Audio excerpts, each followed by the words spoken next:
Hey everyone, this is Michael with Quiet Lawn. I hope you're doing well today. This video is a follow-up video from my last video talking about inefficiencies and all those other times that you waste during the day that you're not actually performing your service that you need to be charging for. We're in the business of selling our time, and unfortunately there's a lot of things that we have to do to be able to get ourselves to the property to start that service. We have to be able to take breaks. We have to be able to maintain our equipment. We have to be able to get our equipment from the shop and to the shop. So, all that stuff is inefficiency, wasted time throughout your day that if you're not charging your customers for that, you're paying for it yourself. So, I had a comment after this last video talking about inefficiencies, charging for these different inefficiencies like travel, stuff like that. I mentioned that we charge differently for properties that are farther away from our shop. And I got a comment, nice gentleman left a nice comment saying that, he heard comments like people saying that they feel like if they charge for travel, they're going to price themselves out of work. So I wanted to make this video to clarify that how you do that. And the reasons why you should be doing that.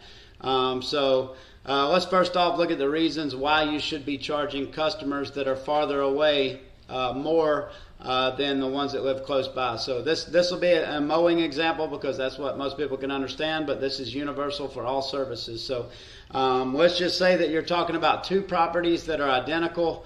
One of them is 5,000 square feet and it's a mile from your shop, and the other one is 5,000 square feet and it's 30 minutes from your shop, 20 minutes or whatever, 20, 30, 40 minutes, whatever it is. Those two lawns, even though they're the same, it's going to take you the same amount of time on the property. It's going to cost you more to service that property that's farther away because you're going to have to pay yourself or your guys more money to drive that extra 20 minutes or whatever it is. You're going to have to use more fuel in your vehicle. You're going to have more on wear and tear on your vehicle. You're going to pay, like I said, you're going to be paying your crew, one or two people to sit behind a windshield.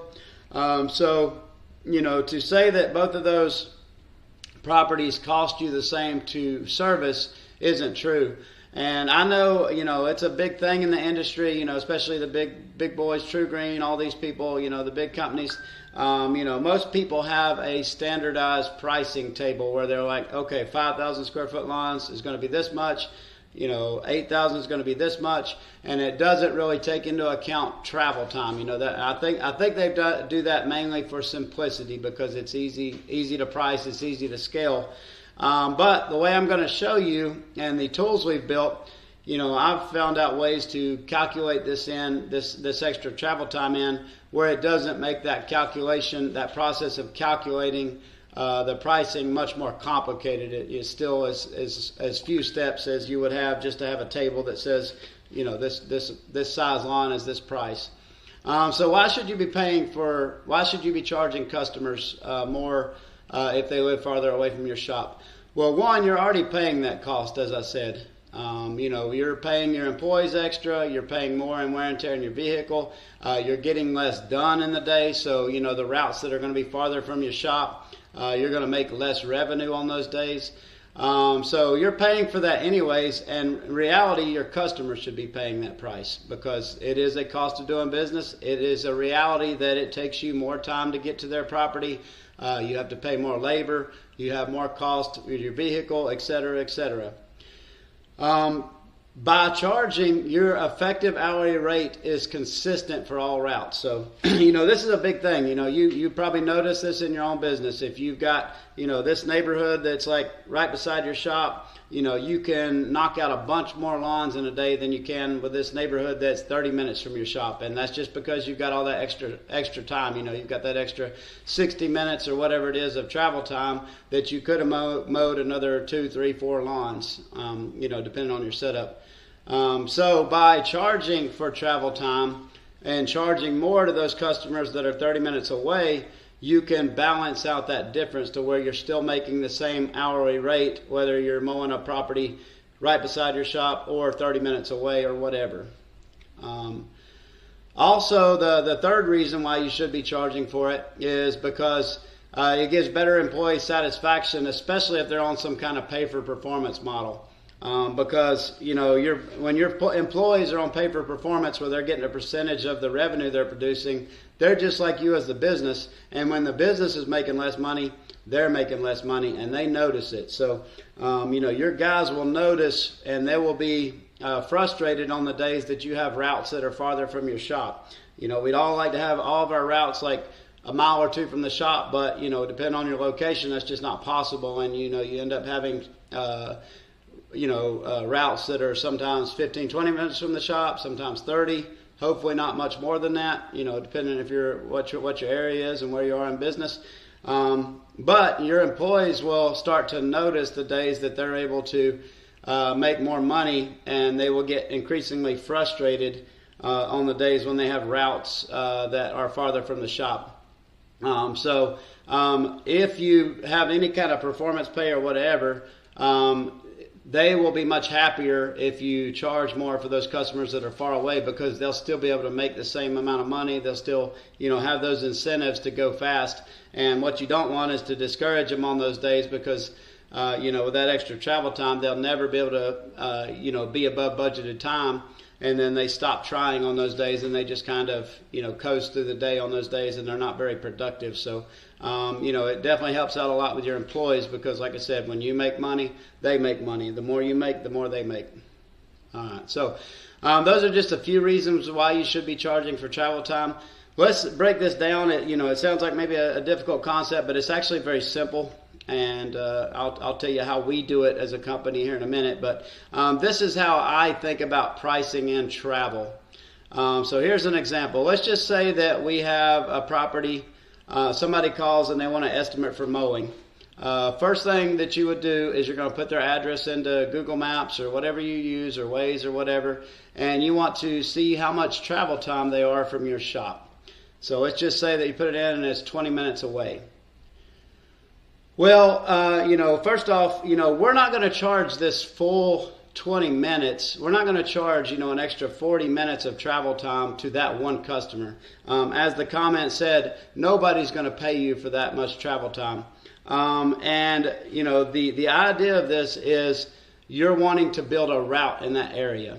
Like maybe this area that's 20 minutes away, maybe it's a big subdivision with 200-300 homes, and I want to eventually get 10, 20, 30 customers in there that I can service. If you're just going out, if you're going this way and that way to go service one property, and you're driving 20, 30 minutes just to do one property with no goal of building out a lot of route density in that area, or that area not being an area where you can build route density because there's nobody there or it's not your ideal customer, you're wasting your time, because it's costing you far more than you're making to go drive 30 minutes to do one property and then come back. So, keep in mind, like all this stuff, this is keeping in mind that we're building a route in this area. This is a nice area. It's got a lot of target properties that we want to service in that area, and we're building a route in that area. So, this cost you're going to see, we're not just charging this to one customer. We're spreading this out over all the customers that are that distance from the shop in that area. But first off, we need to see how long we're going to have to travel. So let's say they're 20 minutes away. First thing we're going to do is we're going to multiply that by 2. So obviously you got to go there and then come back. So our total travel time round trip is 40 minutes. Then we're going to figure out how to charge for that, we're going to take that 40 minutes and we're going to divide it by our anticipated work days. So let's just say we're working a normal 8-hour day. That's about what our guys make. If they're working more than that, it actually works better for you, but I like to calculate based on a conservative amount of time that they're going to be working. So just a normal day. Let's just say that's 8 hours, and 8 hours is 480 minutes. So all we're going to do is divide 40 minutes divided by 480 minutes, and that tells us that the guys are going to spend 8.3% of their day, 8.33% of their day traveling to that property. Now that's very simple. All we're going to do with that is, let's just say, and I'll show you this in later steps, let's just say you've already calculated their mowing price. You've said, okay, I've added up the factors on this property, the square footage, they have a fenced-in backyard, whatever it is, and my calculator said that this property should be charged $47.25. Well, all I'm going to do now is I'm going to add that 8.33% to that, so that I can account for that extra travel. So let's say their base price we calculated was $47.25. Multiply that by 1.0833, and that tells us that we need to price that customer based on their location at $51.19. So it's pretty easy calculation. Let's do another example just to drive it home. Let's say you have the identical lawn, same factors, same everything, but instead of living 20 minutes away, they live 40 minutes away. And again, let's say you've got a route there. There's a lot of people there. I don't advise you traveling 40 minutes. If you're in an area where you have to, a very rural area, you do what you got to do, but you got to pay for it. But let's just say this example just to show you how it works. So now we got 40 minutes times 2. We've got an extra 80 minutes of travel time. 80 minutes divided by your 480-minute workday is going to be almost 16.7%. We multiply that by the same price, the $47.25 base price, $47.25 base price, and that tells us that we should be charging that customer $55.12. So you can see, it's not a huge price difference. This property, it was $51, this one's $55. But if you're servicing like 10, 15 properties there in that area that day, and each one of them are paying that $4 or $5 difference, that's going to make up that extra difference in that 8% of wasted time that you have during that day, and it's going to kind of balance your hourly rate out throughout the day. Now, as I said, you can, do this with each yard that you look at. You can go to Yard Book, you can measure out the property, you can measure out the turf area. You can have your time study so that you can arrive at an estimated price for that property, and then just type this into Google Maps and then add that surcharge to the price. We actually have an app that does it automatically. And we offer this, through ServiceSimplify.com. We offer this as one of our services for our clients, but all you got to do with our app is you just put in their address, name, email address, phone number, and it will automatically calculate their distance from the shop. It will automatically calculate the mowing price based on all those factors, and it will charge it based on where they are located. So ours is fully automated with this. I'll show you how to build a spreadsheet where you can kind of get this in a couple steps, and literally this, even if you do this yourself and build a spreadsheet, it might take you 30 seconds or a minute to get a mowing quote for somebody or whatever service it is you're offering, and it will take into account these factors. But we have that tool available to our clients, and that's what we use, but it's the same process that we're using. It's just automated. So make sure you're charging for travel. It's very important. Make sure that if you are traveling more than 10-15 minutes from your shop, that it's in an area that's going to be beneficial for your business to build out, that there's customers there to actually be able to work with, and that it's going to make sense for you, because otherwise you're just wasting your time, because you could have been mowing 2 or 3 properties at the same time close to your shop if you have the neighborhoods there, if you have the people, the potential customers in your area. It'd just be a much better use of your time. This pricing also, the other benefit to doing this is it's going to encourage more people close by you to sign up. So it's going to make your routes denser and more concentrated around your shop, because your prices are, naturally, by having lower prices close to your shop, you're going to have a higher closing rate by your shop than you are farther away. So over time, you're going to start to get more and more people that are close to your shop, which is going to be, even more beneficial for your business. But yeah, I hope that helps clarify that. If you have any other questions, please leave them in the comments. But that's how we charge for travel time. Like I said, we're not charging the full travel time to each of those properties. We're just adding that extra time for that route for that day. So that's all we're doing, because obviously I wouldn't be able to charge $100, $150 for this one property. You're just not going to get any customers like that. But we do need to account for that extra inefficiency. Hope this helps. Hope you're all doing well, and I'll see you guys in the next video.